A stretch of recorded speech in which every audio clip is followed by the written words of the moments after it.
Hello and welcome to Publishing Without Supervision podcast. I'm your host, who is always here, unlike my co-host, Erica Conroy, and you all know the beautiful and lovely and talented Xavier Granville. Hello, Xavier.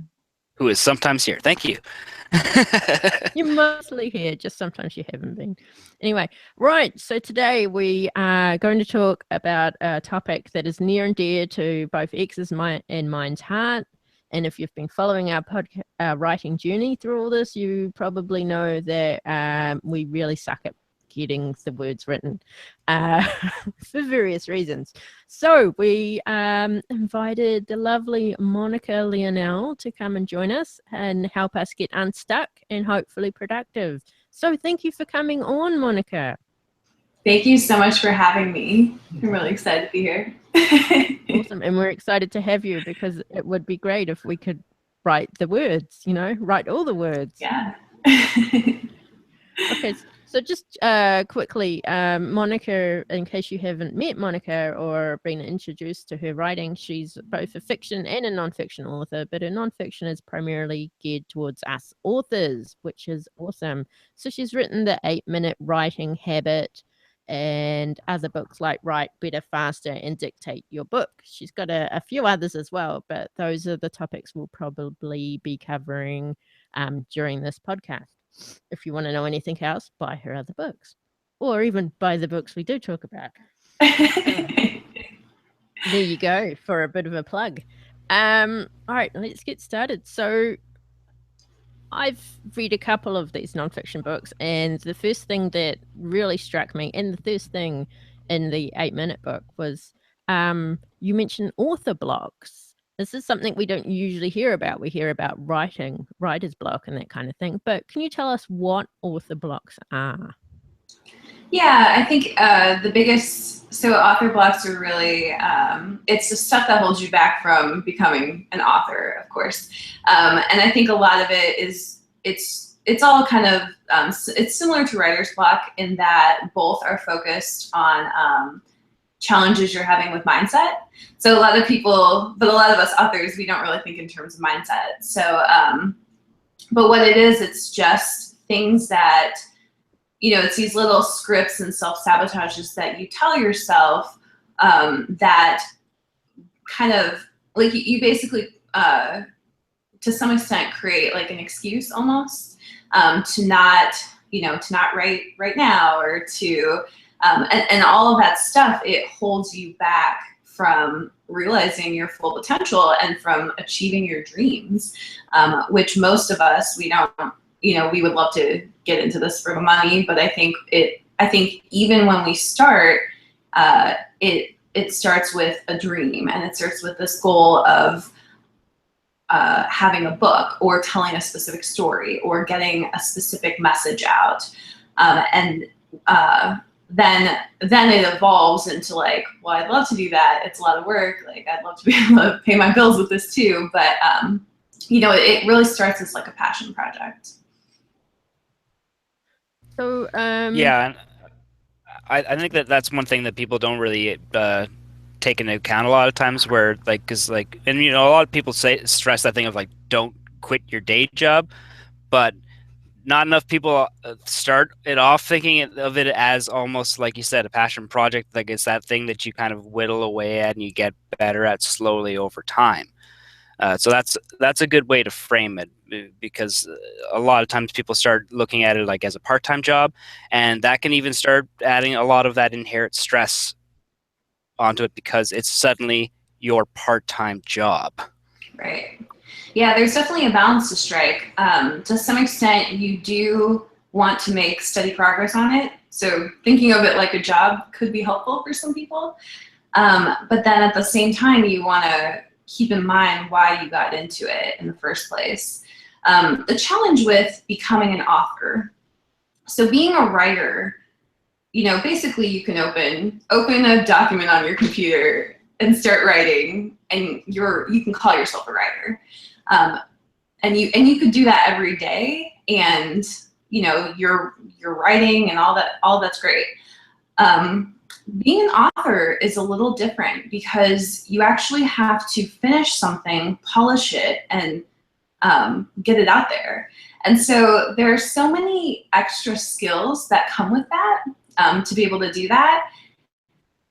Writing it's one of them, but when you think about it, it's actually a really small piece of the puzzle because you also have to market, you have to publish, you have to learn editing, formatting, you have to complete something. Like a lot of people, they love to write, but maybe they love to start things and they've never finished anything. Or maybe they love to write outlines, but they never have finished the draft, and so on. And so there are so many other skills, and when you add all that up, writing is a pretty small piece of that. So some people, they try to make this transition from writing to being an author, but they don't realize that they're starting at like 10% that they've been practicing, which might be the writing piece, and they're trying to go to 100% of like the author piece. And so along the way, there's just all this like internal resistance that that holds them back from being able to do that. Oh, I wonder if Yeah, that's me. absolutely. Yeah, I can at least testify on my end that coming in to this kind of the community of self-publishing, I had come with a lot of skill sets that kind of prepared me for it, from education in college and other just my own personal trying to educate myself. So coming in, being able to do my own covers and so actually it became this one thing. All these other people are asking me to do covers. Try again. All right. What time? At what point did I stall out? I don't know. When you started talking about covers. Yeah. Okay. Yeah. As I started doing covers for myself, other people who are authors just started catching on, and they were asking me to do their covers, and then it just got to this point where, well, then you're just juggling services, and then it becomes this thing where you see some people making a business out of that, and it started eating up my time, and like anything does. So you do have to know those skills, but at the same time, you have to be prepared to only devote a certain amount of time on every single one of them. And like you said, with the writing is the core of it, but you can't spend forever on that, just like in any avenue of it. If you're just the guy that's perfectioning over formatting, hire someone to do it. Mm-hmm. Yeah. So what kind of strategies can we put in place to get over some of these author blocks that we might encounter? Yeah, I think the biggest thing that you can do is identify them. And that's kind of the step that most authors don't take. So once you just even identify and acknowledge them, then that actually starts to open things up for you. So I'll give you an example from my personal story. So back in, so from 2009 to 2012 or so, I was a writer. And I was working, for a while I was working part-time on it, but like pretty obsessed with it, like nights and weekends, because I didn't have kids, which makes it a lot harder. But I was doing nights and weekends on it. And that was for like a couple years, and I got like a book or two done. And then, but my goal was to be a full-time author. And so then there were a couple years where I did not have a job, and I was just doing freelance, like what Xavier was saying. And I was writing at the same time, and I had way more time to write, but I was still producing like a book or whatever. Like it was still like going really slow. It was still unfocused. I was still making like almost no money with it. And so then at 5 years of this cycle of like, I'm an author, and I've gotten a couple books out, but like they're in all these different genres and none of them are making money and so on. I finally had to say to myself, like, this is BS. Like this is BS. And I had to just say, you know, I do not write consistently. I do not write fast enough. And once I acknowledged those things and said, like, this isn't working, like, I am wrong, I'm not doing it, I'm not doing this correctly, after 5 years of trying, like, something is not working, then I was able to start putting solutions into place. And so that's how I found stuff like dictation. So I started out at 900 to 1200 words per hour in terms of writing speed. And I thought that was fast at the time, and it was, you know, it is reasonably fast. But I was able to, probably in just like 2 or 3 months, I was able to up my writing speed to over 3,500 words per hour by using a couple different techniques like dictation and the Pomodoro method. So I got really serious about this. I started tracking all of this stuff. I started saying, like, I'm gonna write for 25 minutes and I'm gonna take a 5-minute break, and then 25 minutes and 5-minute break. And I got really serious about it. And once I started looking at those numbers, they started improving, not surprisingly. And so then I was writing fast, and then the next thing I had to say was, like, I'm not writing every day, or I'm not writing on a regular schedule. Like, this is a great superpower, but if you only write like once a month, it's still not going to get very far. So then I had to say, like, I'm going to practice writing. And so I got it to where I was writing about 15 days out of a month. And that's about what I do now. So now, you know, I have just a massive capacity to produce words. And that's a skill set that I worked on, and that, you know, like 4 or 5 years later, I'm using that today. And that's where a lot of the successes come from that I've had.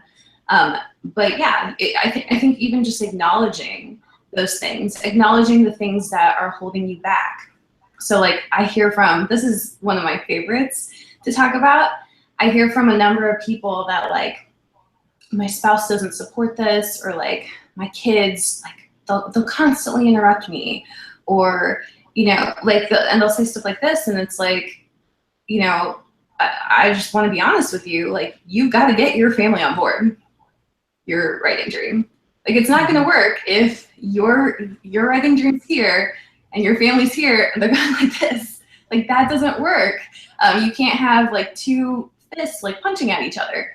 And so you've got to get them on board, and that may mean, you know, some challenging conversations to have with either your spouse or your kids, or whoever, like, whoever's in your life that's important. Everybody in your life needs to be on board with your dream. And until that happens, it's going to be a lot of conflict, and you're never going to pick your writing over this person, because that's just, you know, that's going to cause devastation in your relationship. And so that's going to immediately hold you back. And so with my husband, so at the time when all this started, he was just a boyfriend. But, you know, we had a lot of conversations about this, and it wasn't easy, and we had to, you know, we had to keep having those conversations.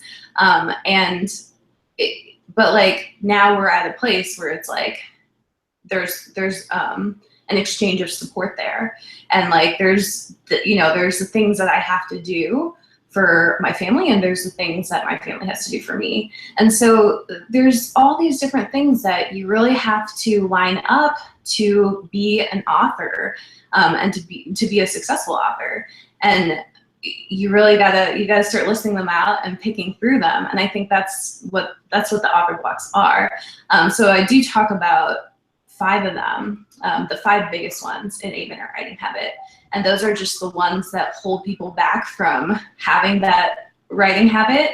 The writing habit, you've got to have it, whether you like it or not. When you start to accept that you have to have that writing habit, and you start to break through those things that are holding you back from it, that's when you'll start to see real progress.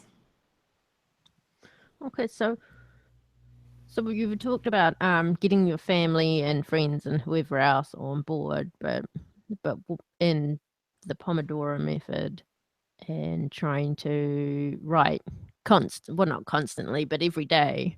But is there anything else that could help along the way, do you think?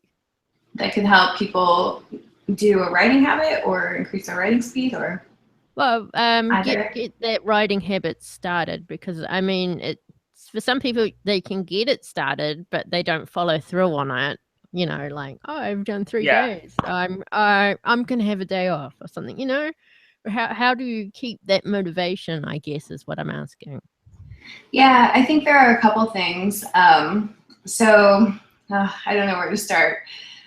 So one thing that comes to mind is that there's this phrase that people have and that other writers perpetuate that I want everybody listening to this to banish.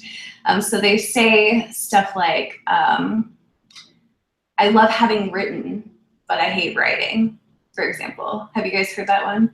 Yeah. Yeah, I think that's silly.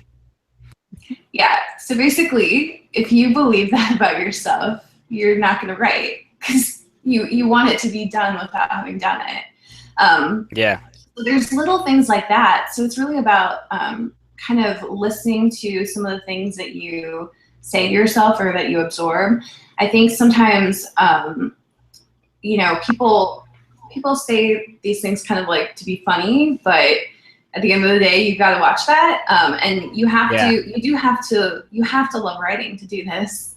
You're going to be doing a lot of writing, so like it's going to be a lot easier if you love it.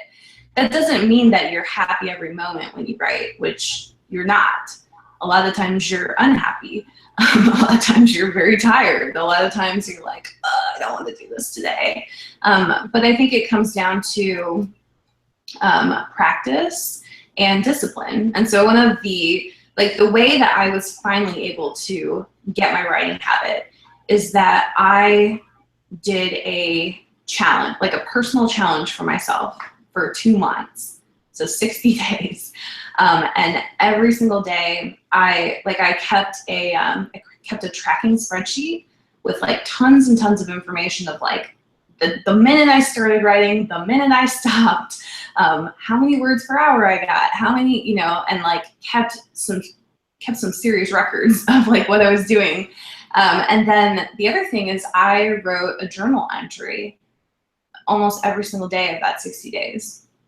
And I would say like, here's what I did all day. Like it was all, it was like very detailed.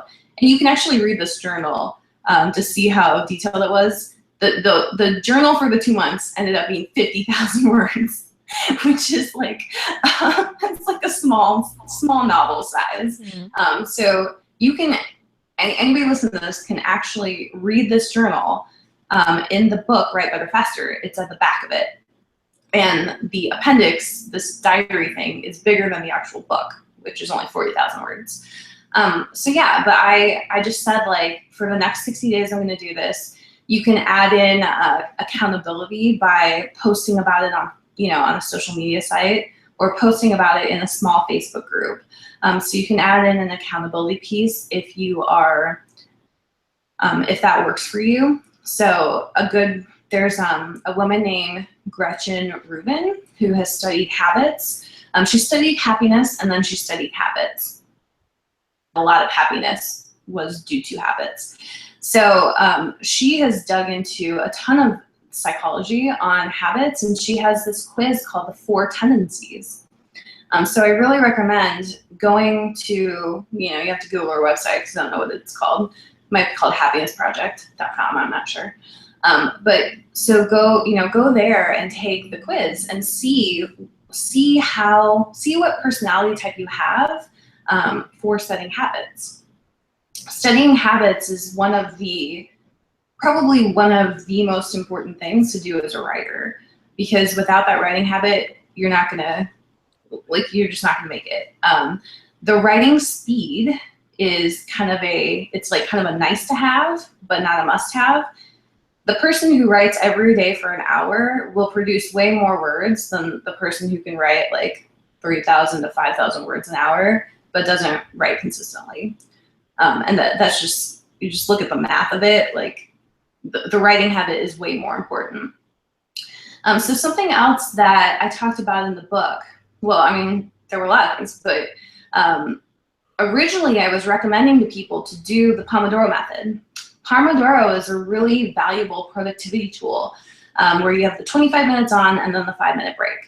You do that 4 times. It's called a Pomodoro, not a Pomodoro session, it's called like a Pomodoro block. And so you can do 4 of them, and it's only 2 hours, and you get a ton of work done. You actually set the timer for it, and then when the timer goes off, even if you're mid-sentence, you stop. So that is an incredible productivity tool to use. What I found with people who have a lot going on and they're just like struggling to make this a habit is that they prefer the 8-minute writing habit. And so that's what the book's foundation is. And the gist is you write for 8 minutes, you take a 2-minute break. And there's no requirement for how many you do. You could just do 1 a day. And so the people who have done that, they end up continuing to write for the most part. And I've, this book has sold thousands and thousands of copies at this point. It has over 100 reviews on Amazon. And then I talked to a number of authors who have used this method. But yeah, they're like, yeah, I wrote for 8 minutes a day for 8 days. And like, now I've written more in a couple months than I wrote in like a year, and what it comes down to is just, even though it's like the tiniest bit of time, you can get 250 words in 8 minutes if you're focused. And that adds up very quickly. Like you'll have a book in like 6 months or less using that method. And then what I say is, if the timer goes off and you want to keep going, then go for it. And so you'll find people who like, they, at the end of a long work day, like, okay, all I can do is 8 minutes, right? So they'll do their 8 minutes, but then they're like, okay, I can do like 30 minutes. And so then they'll keep going. And you'll see people just massively, massively up their word counts. So if you're, if you have a really busy schedule, you probably don't have too busy a schedule to where you can't do the 8 minutes. So definitely you can start with that and your word counts will increase significantly. Yeah, that's a great bit of advice, because I too was always doing the Pomodoro thing, and what I found was that the first 20 minutes was always the toughest, and the more that you do and like the more blocks that you establish, the more I found that, one, like you mentioned, the faster the productivity would become. But what I also noticed was the more blocks that I did, the more I ignored the timer. And so it got to that point where I really wasn't doing those 20-minute sessions anymore. Eventually it would be like an hour chunk, and then I would be, and my productivity would be going up. Rather than being 2,000 words a day, I would end the day with like 7K or something like that. But it's the consistency, right? It's doing that every day. Yeah. Another thing, since you mentioned that, you need to know what type of productivity person you are. And so there's 2 main types, but you might be somewhere in the middle. The first is the burst of energy person. And that's somebody who's like, all right, I'm going to get this book done in a week or whatever. I'm going to get this first draft done in a week. And then there is the slow and steady person. And that's the person who's like 1,000 words a day, 1,000 words a day on weekdays or whatever, or all 7 days, whatever it might be. I tried for a long time to be the slow and steady person because I was like, that sounds great. Like just write for like an hour or 2 a day. Like you're done with it and you can move on. I am not a slow and steady person. I'm a burst of energy person. And so what I found is I'd be like super consistent with writing for like a week and be hitting like these massive word counts per day, like, like 5, 7, 10K a day, sometimes 12K a day. And I do that for like 6 days in a row. And then the next week I'd be like, I'm not writing anything. And I try to write. And I was just like, no, I'm out. Like, I just can't. And so you've got to know which one you are. And then you've got to work within those bounds. And when you do that, you're working kind of with your personality as opposed to against it. And it definitely helps you establish that habit. So for me, right now, my goal, so my original goal was like a certain word count per month, which I think is a great thing for a burst of energy type of person. And my original goal, this was like, well, mine was 50,000 words a month, but I was also full time. So if you have a lot of other stuff going on, I recommend going lower than that. But so that's what I did. If you're a burst of energy person, you want to set goals based on like a month or maybe a week. Probably not. Probably something larger like a month, or 3 months. And so right now my goal is I try to get 5 things published in a quarter, and it doesn't. And they're not all novels, of course. Like that's too crazy. But it'll be like this month or this quarter, for example, I have a short story, I have 2 novellas, and then I have a nonfiction book, and then I have a box set, but the 3 books I've already written. So it's kind of a cheat for this quarter, but but yeah. So I kind of have these larger buckets of time within which to have a goal. If you're a slow and steady person, you can be like, I want to hit 10,000 words a week, and you'll probably do it, because you don't have that weird relationship with your energy, and you're just able to be more consistent. Yeah. I'm probably a boost writer. What do you think about you, X? I am probably somewhere in the middle, but closer towards the burst end. I do find a lot of calm in the consistency. So there are days where if I'm not writing, then I kind of am a little buggy. Where if I'm too like bogged down by other things, like then writing will be on my mind to the point where it's kind of like a tick, where I want to be doing that, right? So yeah, I would say I'm closer to the burst of energy kind of guy, because I definitely am able to volume of words in one quick burst, but it tends to be the question of exhausting yourself, like you said, where I'd said it earlier to Erica, where you're always working for the weekend, like you're always like you're trying to clear your slate for whatever it is that you want to do, right? But a lot of times, if you're so focused on doing that, by the time that it gets to that point where you do have that breath of fresh air, well, all that you want to do is relax, because you've earned it at this point. Mind yourself out. Yeah. So you mentioned dictation, and so did I earlier in the podcast. But how big of a deal do you think dictation really is for a writer? Honestly, I know a lot of very successful writers who don't use dictation, so I don't think it's a big deal. The reason that I got into it was because my hands, when I was typing, just could not, I just hit a capacity there.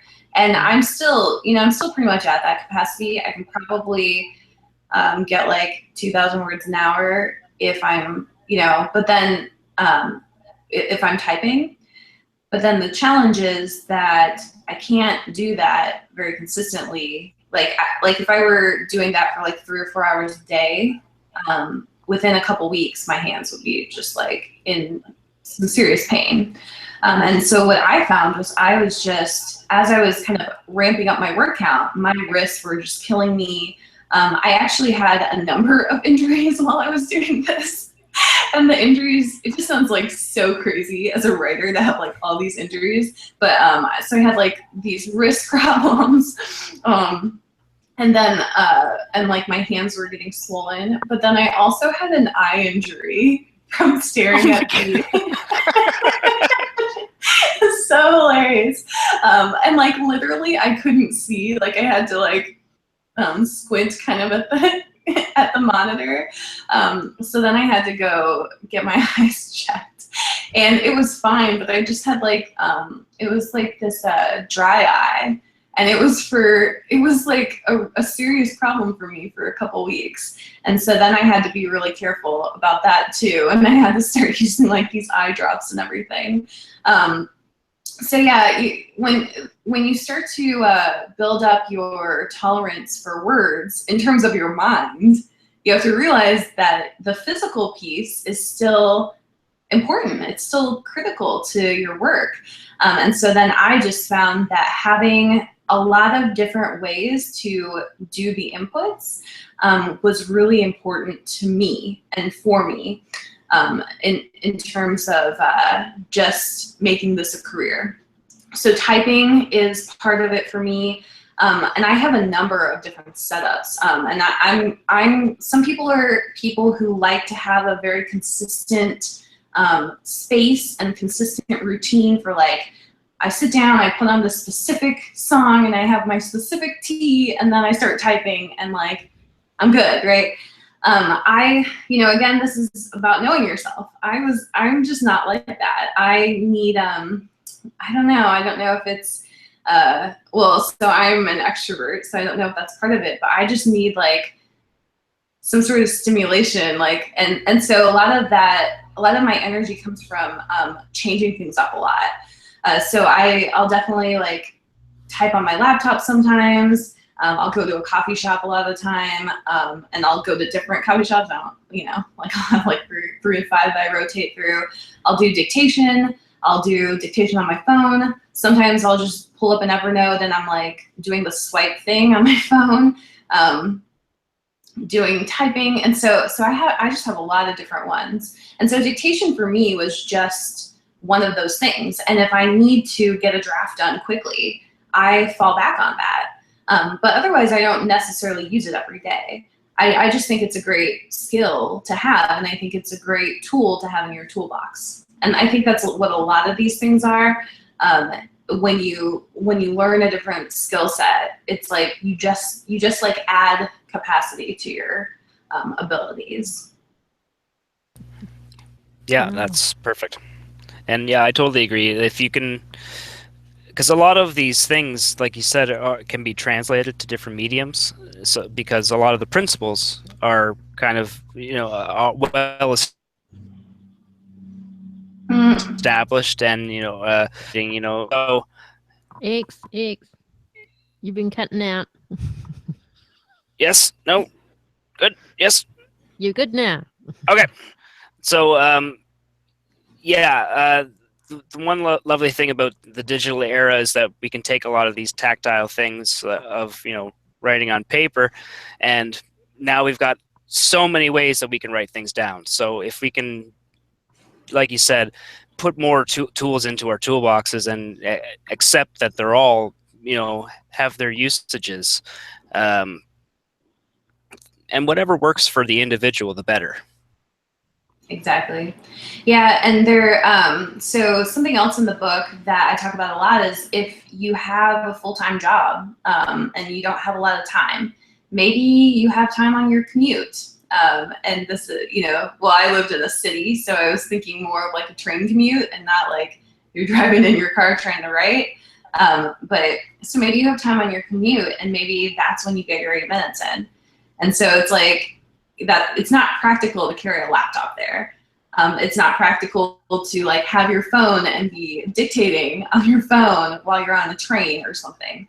But maybe you're able to just like kind of swipe on your phone and like get your writing in, or maybe you just bring a notebook.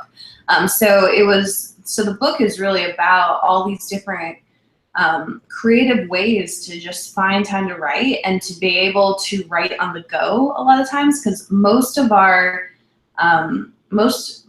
like missing minutes are when we're out doing something, like we're in a line, we're at a stoplight, we're like, running an errand, we're on a train, whatever. And that's where we have a lot of downtime where mentally we're not doing anything. And that's a good time to get stuff done in terms of your writing. And then, a lot of people, they write on their lunch break now. And I think it's a really smart thing to do. You could get like 1 or 2, 8 minutes in, And that's significant. The words really, really add up. It could be 500 to 1,000 words in just that short amount of time. And so I think so many people, especially people who have a lot going on in their lives, they wait till the end of the day to do it. And by then you're just exhausted. So, the other thing is definitely write in the morning as much as possible, either before work, which even if you're a late riser, you still wake up 8 minutes early, like it's not gonna kill you. Or find time on your commute, or lunch is also a really good time to do it, because people are still pretty good at lunch. And then it kind of forces you to eat a lighter lunch anyway, which is smart when you still have like 5 to 6 hours of work left to do. But yeah, it's definitely doable, and you just have to have realistic expectations, and then find a creative way to like build that habit into your life until your situation changes. Well, we've all heard many reasons why authors are not really scared, but unwilling to even try this. So I won't go into any of them or ask you any of them, but there is one that came up recently where I had a discussion with an author I met up with a couple of weeks ago, and it was, does your writing style change, or is it different for dictation versus when you're writing with a keyboard? Have you noticed anything like that? Yeah, I think your writing style is going to evolve based on what your input is, whether it's dictation, whether it's a typewriter, whether it's if you start like writing stuff out by hand. Any of those is going to evolve your writing style. Something that, like a question I always throw back to people, because I get that question a lot as well, is why do you want to hold on to your current writing style? That's always my question. And I think anybody out there who has that question is like, what about your current writing style is so precious that you're not willing to try and experiment in something else? Because whatever you're doing right now, you're probably not getting enough writing done. If you are thinking about this dictation stuff, or if you're thinking about like changing up your writing schedule, it's like your current thing that you're doing is most likely not working for you, or there's like something that you'd like it to be doing better for you. Like, let's say you are there's room to be improved on. Right. Like, you're not considering other methods unless your current method is not perfect. And so I encourage people to think about that. And I think even just working through that question will give you so much insight into A, why you like what you do now, and B, what you want to change about what you do now. And from there, you can start using dictation the way you want. The second thing I always say to this is, it's just an experiment. Like, just do an experiment.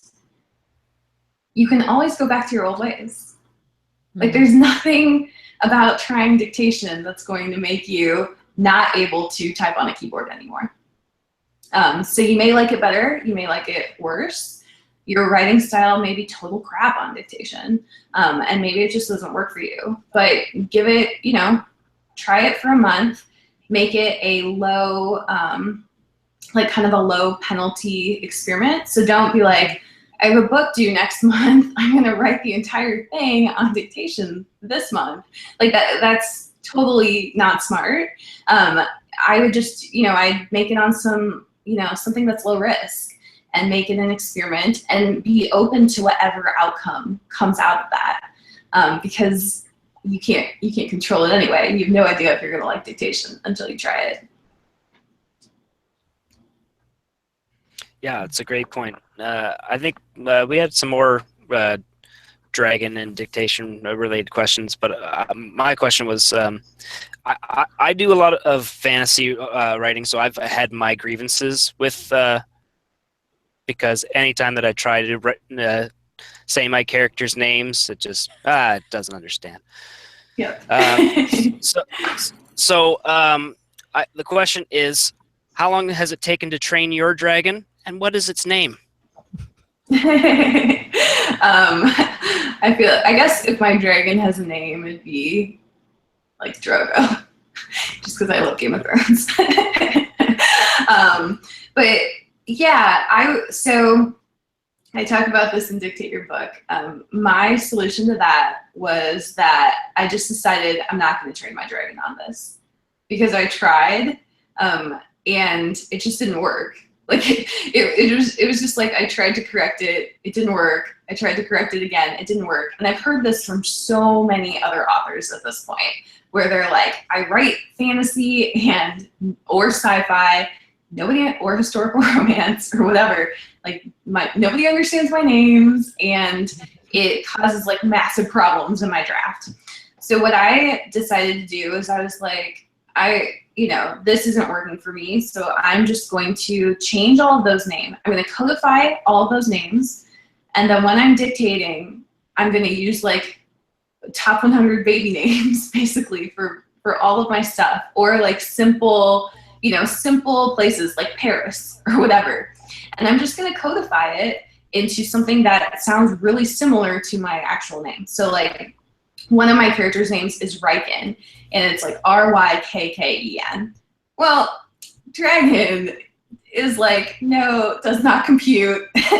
And so like I just use Ryan, and it's fine. And it's easy to remember because it sounds pretty similar. And so I just use Ryan, and then at the end, I just, replace all, like Ryan to Ryken.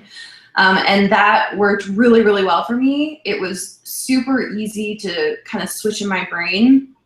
And especially because, like, you can also, like, just write a little, like, you can do a little cheat sheet for yourself if you need to. But super, super easy. It took, like, just a couple minutes to get used to it. And then to do the copy, the replace all takes, like, a minute for each name. And it was just so much easier. And so I just did a workaround. I didn't bother with all the other crap. I liked the color coding method. I like that because originally I was kind of just saying like character A walks into the room, and that's where I started getting really annoyed by that. Yeah. You gotta remember who's A though. Yeah. Well, and that's what I mean. So and actually, I have been doing some things lately with color as far as when I'm creating a world or whatever like that. I'm color coding a lot more as far as how these things interact with the plot and stuff like that. If it's a red, then that's an area of conflict, right? So I could see that working as far as like if you have a blue character that might be more of a downer character or whatever, or whereas there might be more sympathetic color or something like that. So yeah, I like that, because otherwise I've had that issue in the past, especially when it comes to speculative fiction, like you were saying. Yeah. Yeah, well, I haven't really done anything with Dragon myself. I've used, we've tested out the speech to text though on my Mac, and it seems to mostly understand me. But as people might notice, I have a different accent from everyone else. But it'll be interesting to see what happens if I do, practice this and go out and get my own dragon, who I will probably call, "Why the fuck did you do that?" My dragon would probably be my dragon would probably just be called, "Why do you say a boat so much?"